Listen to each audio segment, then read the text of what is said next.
the chase and the hunt, and I set the pace when I'm running. I always take what I want and I always give it 100. Don't need a bank, no I'm funded. Play the game like it's nothing. I'm always thankful for something. Don't take for granted, stay humble. Now wake up! It's time to look at the enemy. Look in the mirror if he is no friend to me. It's not working out. Hello, Miami. Thanks so much for joining me today in an impromptu episode of 305 Sports, now known as 305 Live. And I am absolutely, I'm not even gonna stress. Look at the comments right now. Yeah, fresh 3542. I could honestly say I feel the same way right now. We suck. We suck on defense. This is the worst loss I could ever see in my lifetime. Okay, the worst loss. You were up 21-0, 28-7, 28-7 at halftime, and you allow Syracuse to pump 28 points in the second half, and you lose this football game. It is inexcusable. This loss. It is atrociously stupid, this loss. You were up. Defense, you had a 21-0 advantage that your offense gave you. You knew very well, Lance Guidry, you knew very well that they were going to throw the ball. All right, they were going to throw the ball. Syracuse says all they do is throw the damn ball. And what do? You botch it. You botch it. You had your freaking men, all right? You had your young cornerbacks and stuff like that, always playing off coverage, allowing these receivers with experience that are damn talented, NFL freaking talent, to get inside, get an advantage on the route, on the run, on the slants, on their deep routes, on their seam routes. Doesn't matter. And they make plays on you. Continuously, and you continuously in the game left O.J. Federico by himself against a transfer from Alabama. This was an embarrassment. An embarrassment. I don't care if Restrepo fumbled. I really don't. That was costly. I really don't care. The young man is allowed to make a mistake or two in his life, in his time. Okay, that was a costly mistake. But you know what's also a costly mistake? Jacoby George bumping the freaking defensive back, dude, when you're literally like at the 5-yard line. That was a major mistake. That was huge. All right. My computer, if I touch my external hard drive, and all of a sudden it dislodges it a little bit. But the bottom line is this is just terrible. It was terrible. All right. Cam Ward gave you his all. Although I projected this season that we would go 10-2. Hey man, I'm happy. 10-2. I was thinking with 10-2, we go to the ACC championship game. That's not the case. Clemson has one loss in the ACC. In the ACC. All right. Louisville had SMU has no. Who saw the rise of SMU? No one saw that. SMU Miami would have been a great matchup, and I think we match up well with SMU. But with this defense, it's unbelievable. Our back end is horrible. And you know what the funny part is? You know what the interesting part is? The first couple drives, our guys were getting home. So what does Syracuse do? They adjust. They get the ball out with under 1.5 seconds out of Cal McCord's hand. And what does the defensive coordinator do? He still has cushion. And what does our defensive coordinator do? He leaves O.J. Federico on an island by himself. He untimely blitzes. That's what our defensive coordinator does. The best thing to have done is maybe you can feast or famine with that. Try to reroute, especially, I don't know if there's an analyst that told Lance Guidry, hey, listen, the guy's getting the ball out in 1.2 seconds. Our guys don't have time to get home. How about you do this? How about you reroute the receivers? Even if you get bumped off, even if they get burned a little bit, you can live with that a little bit, because at least for a split second, it throws Kyle McCord off his timing with his players, with his receivers. Letting the guys run free, hoping your defensive ends and your defensive tackles or the blitzer gets home in under 2 seconds. That's saying a lot. Okay, that's saying a freaking lot. Because when plays were a little longer, McCord did have some trouble. This matchup was perfect for Syracuse because Miami's defensive backfield has been suspect since the beginning of the season. The exception of Florida State, Florida, and last week against Wake Forest. Let me make some adjustments. Miami's defensive backfield has been suspect. All right, the entire season. We were making quarterbacks that were average quarterbacks look really good, like Mendoza over in Cal, or Kyron Drones, or anybody else. Okay, Miami was in the wrong end, but you cannot blame the offense for this. You can't blame the fumble or Restrepo. I'm not even upset that Morrow went for the field goal. One of the biggest complaints we had as Canes fans, a couple weeks ago against Georgia Tech, was that Morrow didn't go for the field goals. Well, Morrow went for the field goal this time. I'm not mad at him because the defense gets a stop. Cam Ward gets the ball back, and Cam Ward was going up and down the field, right, against this team.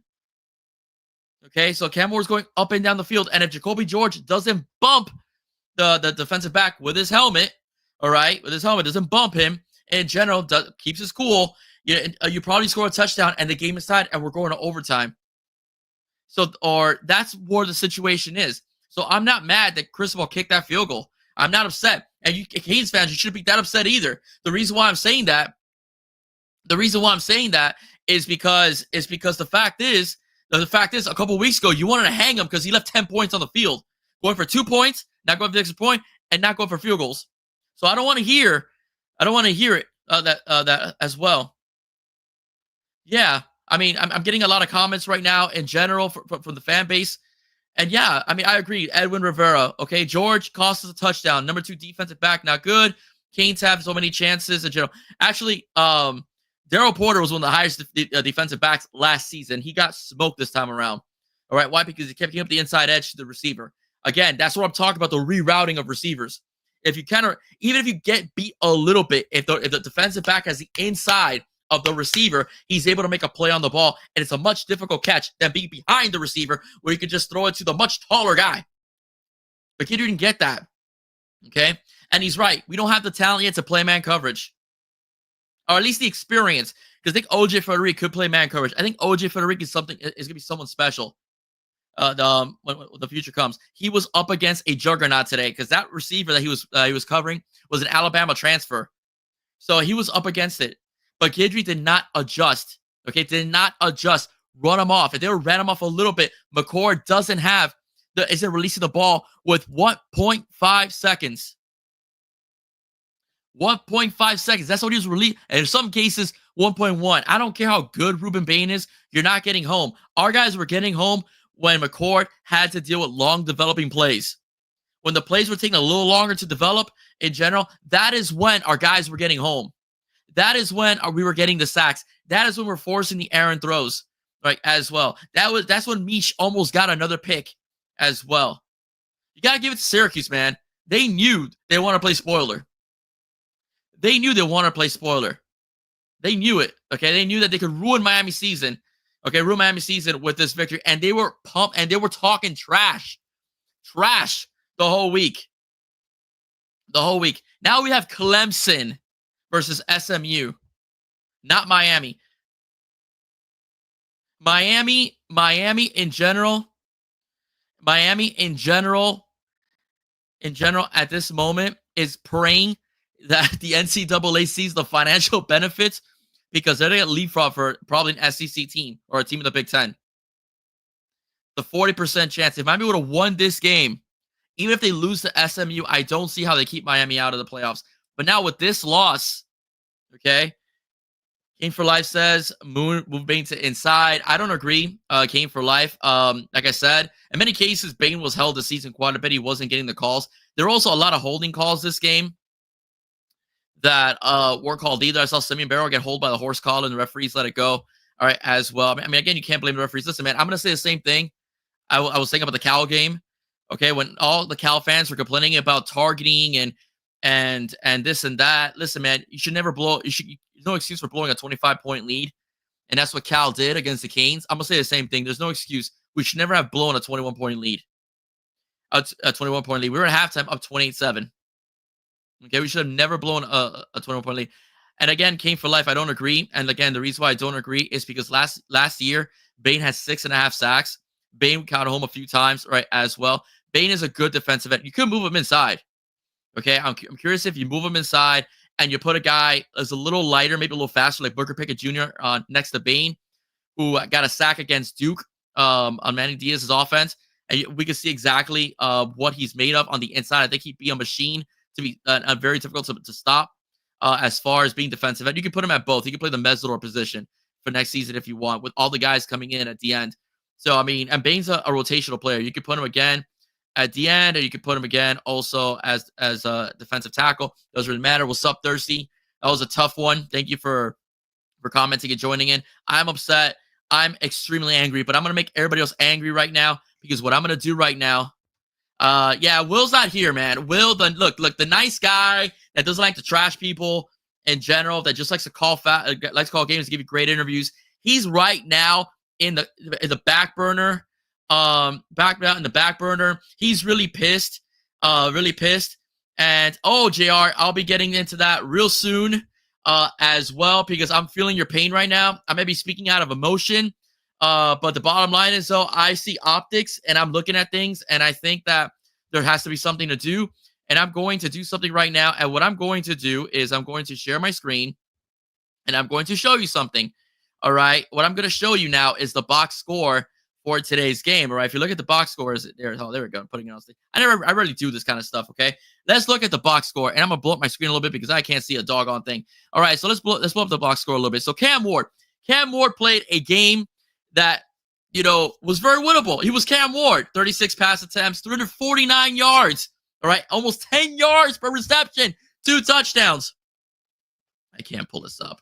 Let me go back a little bit. Hold on. Escape. Let me go back a little bit. Going a little bit more. And look at this. I just want to continue scrolling up.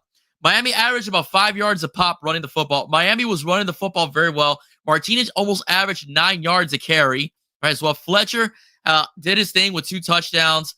Ward did his thing as well. Receiving core was very good. Again, I don't want to get mad at, boneheaded plays are boneheaded plays. I'm not going to get mad at Restrepo for fumbling, because he had a balling day, dude. 9 catches, 148, 16 a pop, 1 touchdown, long of 40 yards. He made plays. Jacoby George as well had himself a day. Boneheaded play. And I'm going to be honest with you. To be frank with you, let's be direct about this. Mr. George is going to cost himself some draft stock with that. And the reason why I say that is because in the NFL, you got to hold your temper, especially in a close game. Jacoby George last year, time and time again, last year cost us plays in general and games only because the bottom line is that he was, making mistakes like that. What's up, Chris? Yeah, Canes fan with him. You have no idea. This 10-2 feels really bad. Like, it really does. And I called 10-2, but I never expected it to end like this. I'm in horror pain. Yeah, I agree. I can't wait to see the ascension of Isaiah Horton, who had a very bad drop today, by the way, but Isaiah Horton and the young guys, all right? I can't wait to see JoJo Trader next year, Nye Carr, Chance Robinson. I think Miami's offense, I don't think Shannon Dawson will be our OC next year. I don't think he'll be our OC next year. I think it's going to be a new individual. Hope Miami picks somebody up with a similar style, like Dawson, air raid-ish with a bit of balance. But look at this, man. Cal McCord, 380 yards passing, 10 yards per reception, 3 touchdowns, inexcusable. LaQuinn Allen, 22 carries, 82 yards, 2 touchdowns, long of only 11. Miami's run defense wasn't bad. It was towards the end of the game. And I feel bad for Amon Moten, man. Amon Moten making that play was bonehead. I know what he's trying to do, but I mean, like, just over and over again, like our safeties. Listen, man, our safeties should have provided some help to our defensive backs or corners, and we should have rerouted our receivers. That would have been, I think, the best thing to do. Okay, UNLV OC. Okay, yeah. Okay, that's Kings for life saying the UNLV OC. Yeah, I agree. I'm gonna do some homework on him. All right, I'm gonna do some homework on him. I'm also a fan of Phil Longo. I know a lot of you may not like that choice, but it's a guy that coached up guys like Drake May and Sam Howell, and he had a pretty prolific offense at North Carolina. He's just fired from the University of Wisconsin. I like to see what he could do with an Emory Williams, a Reef Poffenbarger, whomever we get in the portal. I do hope, and myself and Chuba Batman have a disagreement about this, but I would like to see Emory Williams be the starting quarterback next year as a bridge between himself and Luke Nickel. I think Luke Nickel is the future of this team as well, and so on. Armando Pay.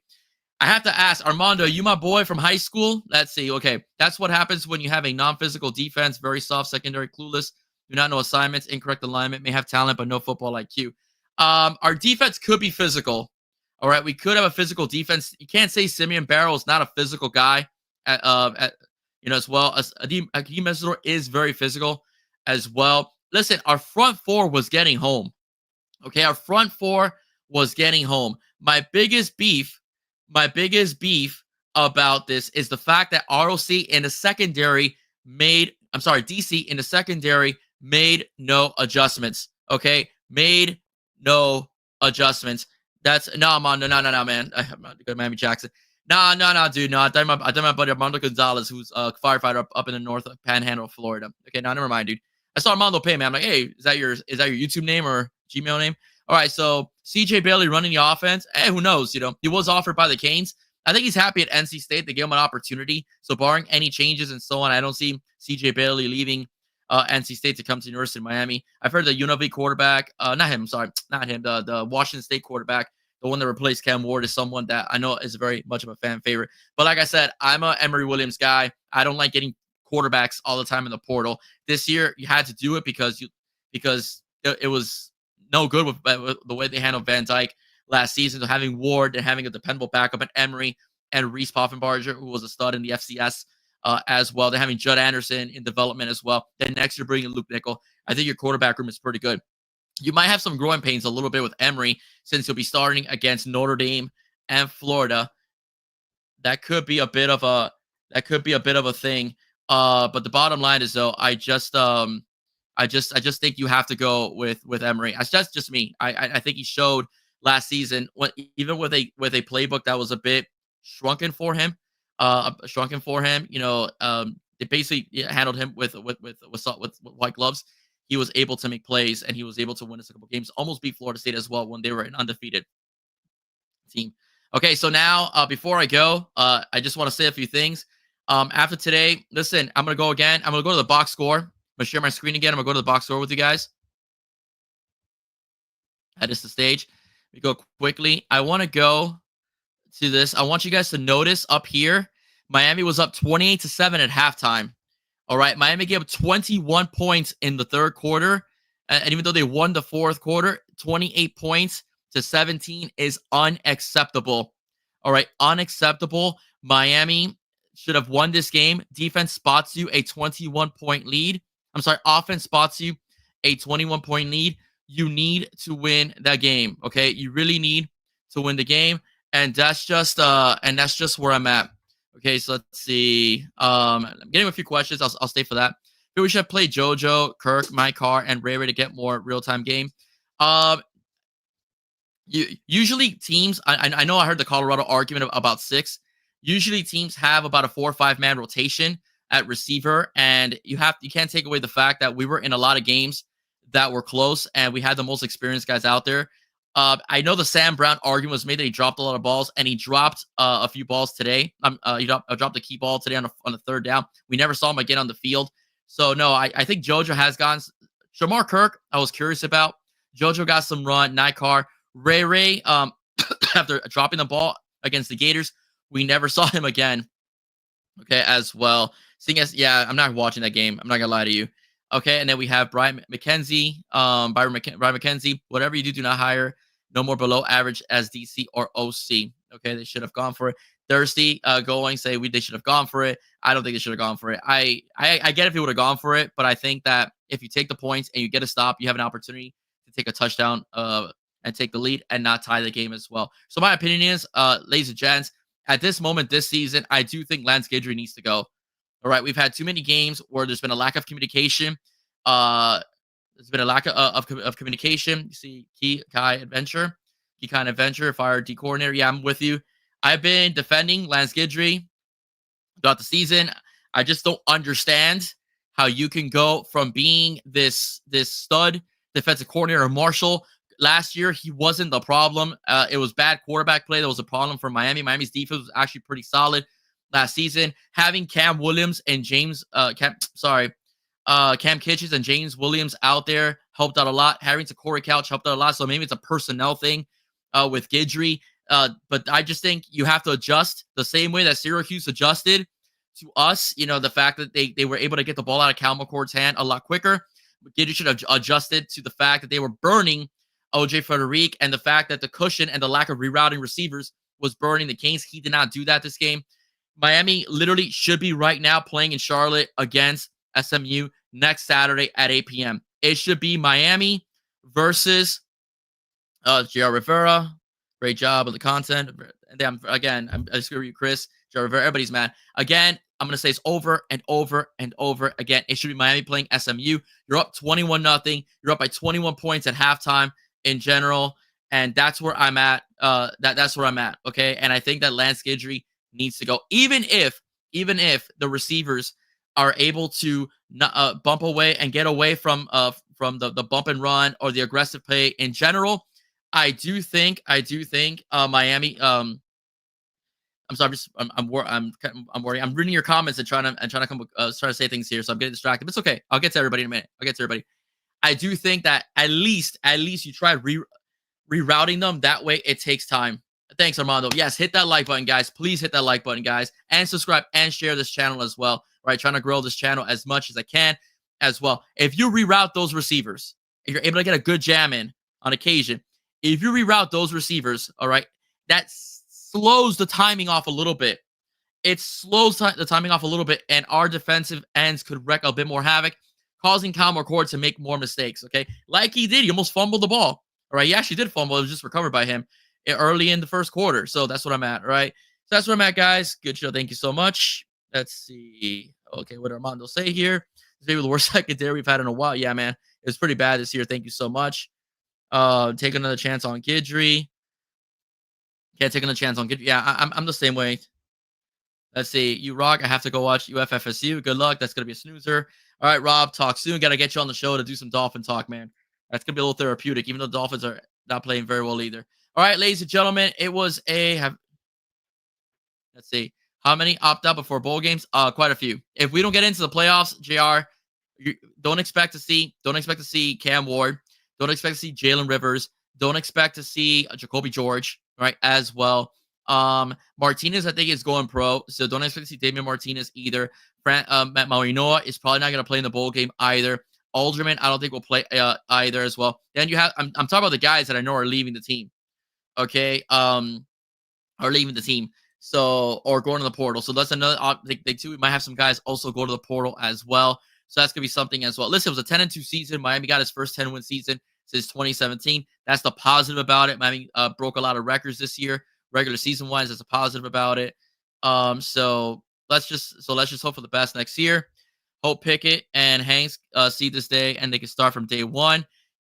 Kane for life, bro. At the moment, I'm not holding my breath too much on Pickett or Hanks. From what I understand, DJ Pickett really likes LSU. I know Miami's made some momentum. I think if Miami would have won this game and won it at the rate that they were playing, I do think that you would have probably ended up seeing DJ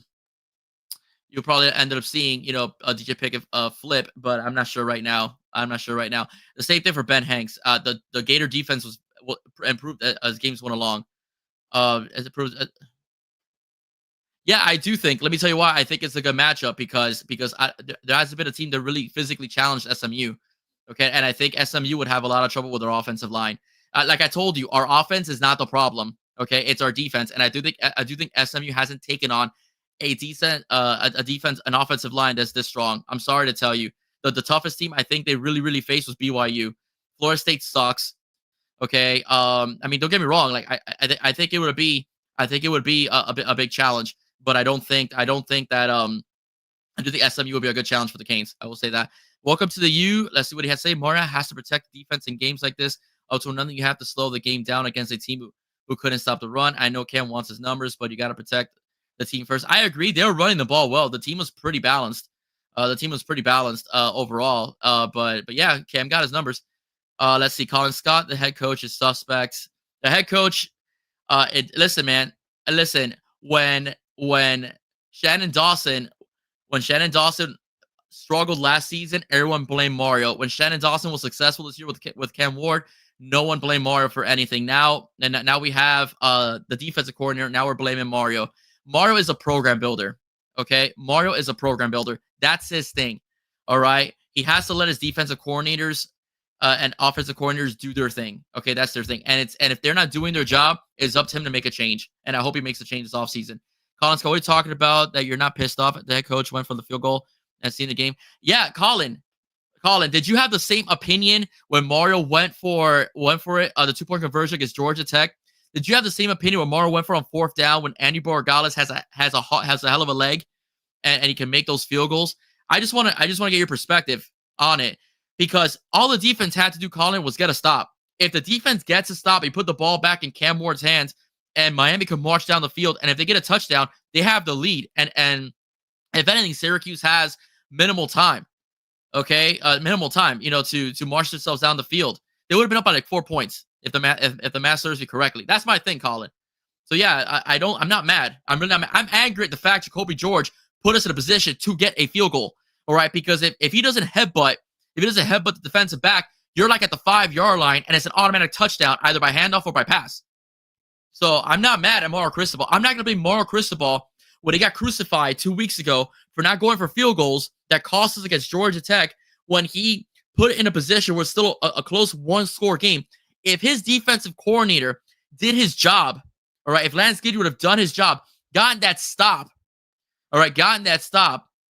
and put Cam Ward on the field again in a position to win the football game in general, to win the game, no one's talking about Mario kicking a field goal in that situation. So no, I'm not upset, because what happens? You tie the game.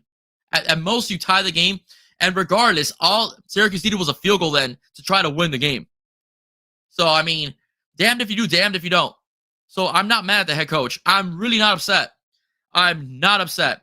I'm not angry at all. I'm angrier at the fact that we had a offensive penalty that put us back and put Cam in a position where he had to march even further down the field when they had the ball at the 5-yard line or inside the 10-yard line. That's what I'm angry at. So I'm not mad that Mario kicked that field goal. He gets a stop.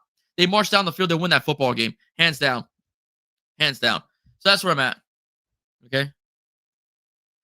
Yeah, I agree with you, JR. People trust the process. Takes year 5. We're there, man. Last year we could have won 10 games. It was poor quarterback play that got us a 7-win season. Last year, the Canes could have won 10 games. Right? They could have beaten NC State. They could have beaten Georgia Tech as well. At least 9 games they would have won, and that's where I'm at. The last year's quarterback was way too turnover prone. I can't get mad at Cam. I can't. I mean, I really can't. And I do think we have a good system of quarterbacks. We have some good linemen coming in. If they don't flip, there's no rumors of them flipping. We still got a good thing going. So that's where I'm at as far as that goes. All right, ladies and gentlemen, that's it. You guys were fights today, and I love it. But I will say this, though. I'm sorry. And to any of my content creator friends out there in general that still think we should give Lance Guidry a chance, I'm sorry, man. I'm done. I'm at wit's end. You responded 21 points, and all you had to do was pin your ears back. And if you saw they were dinking and dunking, put some more pressure on the wide receivers, bump them a bit, reroute them. Hey, they do it to the Dolphins all the time, and it seems to work. So why not do it to other teams as well? Right, ladies and gentlemen, that's it for me. If you like what you heard, please do not forget to like, share, and subscribe button at 305 Sports Out. God bless you guys. All right. I'll be on sometime. I'll have an announcement. I will be on. Thanks, Armando. I appreciate you, my brother. All right. And those of you out there, before I go, ladies and gents, I did my latest episodes have been really, really good. Check them out. I had one where I analyzed Ben Hanks' possible flip. I don't know how you feel about that now. I had him at 60-40. I'm not sure if I still have him at that realm right now. But I interviewed Hal Mummy. If you know who Hal Mummy is, he's the founding father of the air raid offense. I interviewed him this past week, and I interviewed, hopefully, future Hall of Famer. He's a semifinalist right now, Richmond Webb, the former left tackle at the Miami Dolphins. They used to block for Marino's blind side. So check that out. And I'll be doing something soon with the Finstall Sports Network. That announcement will be this week. I'll be talking to Bobby Melendez about it sometime this week, maybe tonight. Have a good one, guys. God bless. Don't forget to hit that subscribe button. Subscribe, like, share, and please send this to as many people as you can. God bless you guys. Difficulty, tough loss today, 42-38. Let's see if the college football committee shows a little bit of mercy to the Canes. I highly doubt it right now, but I'll be very upset if a 3-loss SEC team leapfrogs us. All right. God bless you guys. Have a good one. I'm out. Bye-bye, guys.